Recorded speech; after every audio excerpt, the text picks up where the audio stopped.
Hi అండి, welcome to my channel. ఇది వచ్చేసి లట్కన్ డిజైన్ అండి. ఇదిగోండి ఇలా 4 ఇంచెస్ వెడల్పు 4 ఇంచెస్ నిలువు ఉన్న క్లాత్ పీసెస్ని 2 కలర్స్ 4 తీసుకోవాలి. తీసుకున్న తర్వాత ఇప్పుడు ఈ విధంగా అయితే ఫోల్డ్ చేసుకొని సమోసా మోడల్లో ఫోల్డ్ చేసి స్టిచ్చింగ్ వేసుకోవాలి. ఈ వన్ సైడ్ ఇలా స్టిచ్చింగ్ వేసిన తర్వాత ఇప్పుడు ఇలా ఒకదాని మీద ఒకటి పెట్టేసేసి మళ్ళీ స్టిచ్చింగ్ వేసుకోవాలి.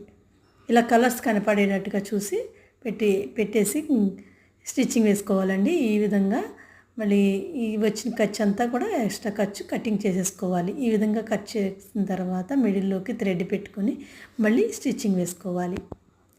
ఇలా ఫోల్డ్ చేసి స్టిచ్చింగ్ వేసుకోవాలి. ఇలా స్టిచ్చింగ్ వేసిన తర్వాత దీన్ని తిరిగేసుకోవాలండి.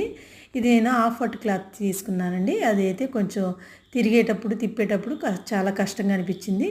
మీరైతే సిల్క్ క్లాత్ కానీ ఆ సాటిన్ కానీ తీసుకుంటే బాగుంటుంది. Okay friends, thank you.